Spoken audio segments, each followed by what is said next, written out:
Baik, Assalamualaikum warahmatullahi wabarakatuh. Saya Alfian, pamong seni budaya. Mari hari ini kita akan belajar tentang sistem pernafasan di dalam bernyanyi berkelompok secara unisono.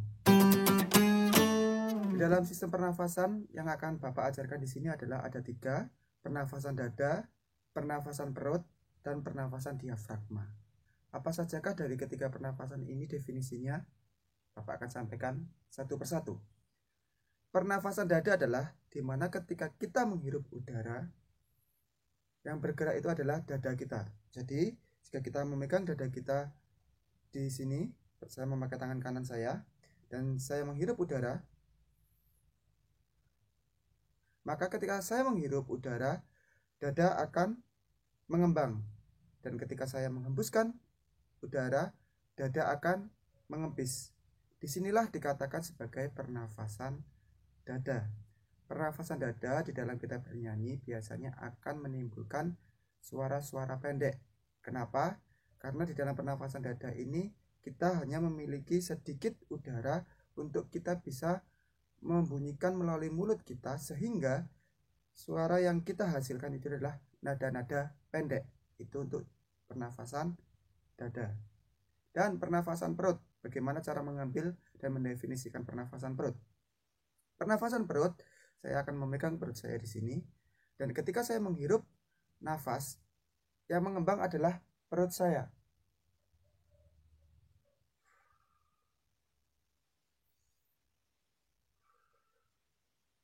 Nah, di sini kalau diperhatikan, pernafasan perut di sini adalah ketika saya menghirup udara, perut mengembang, dan ketika saya menghembuskan udara, perut mengempis. Disinilah terjadinya proses pernafasan perut yang baik dan benar.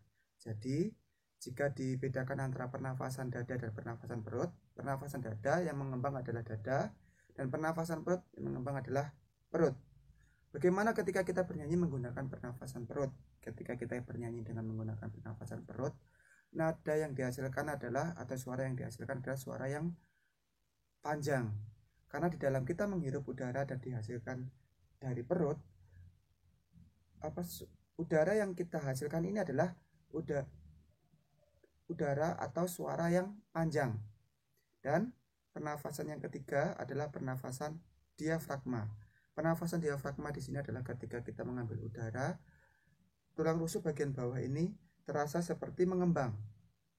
Dan ketika kita mengembuskan udara, tulang rusuk ini mengempis.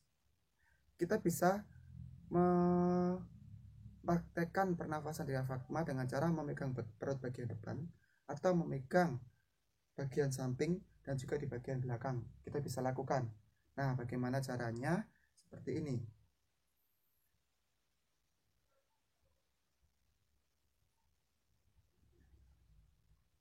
Nah, di sini terjadi gerakan tulang rusuk bagian bawah ini ketika saya mengambil udara ini dia mengembang, dan ketika saya menghembuskan udara dia mengempis. Ketika dipegang di bagian samping ini akan terasa mengembang dan mengempis, depan juga terasa.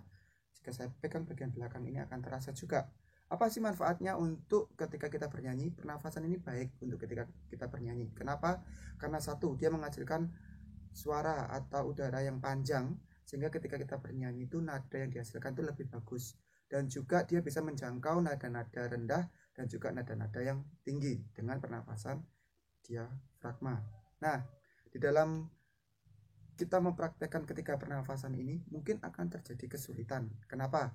Karena biasanya kita tidak tahu pernafasan apa yang biasanya kita lakukan dalam keseharian kita.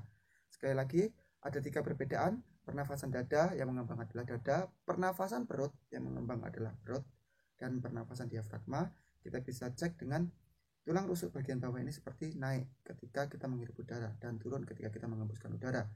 Boleh dipegang di bagian depan, samping, dan bagian belakang. Nah, dari apa yang sudah Bapak sampaikan, Bapak harap para peserta didik paham semuanya dan bisa mempraktekkan caranya.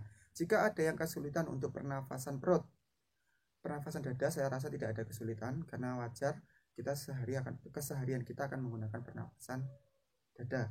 Untuk pernafasan perut yang susah, cara belajarnya adalah dengan cara kalian membungkuk ke depan, membungkuk ke depan dan pegang perutnya. Ketika kalian menghirup udara, itu akan secara otomatis dia akan memakai pernafasan perut. Itu secara otomatis. Bagaimana dengan pernafasan diafragma? Prosesnya sama, membungkuk bisa, atau mungkin kalian membayangkan sedang menghirup bunga di depan kalian. Di situ kalian bayangkan ada bunga di depan dan kalian mencoba untuk mencium baunya. Di situ kalian sedang melakukan pernafasan diafragma. Bayangkan dan coba kalian pegang di bagian rusuk bawah, pasti akan terasa naik, dan dipegang di perut akan terasa mengembang, di bagian belakang akan ada gerakannya. Seperti itu untuk pernafasan yang Bapak ajarkan. Semoga ini bermanfaat dan juga silahkan dipraktekkan para peserta didik di rumah. Akhir kata, wassalamualaikum warahmatullahi wabarakatuh. Salam dan bahagia.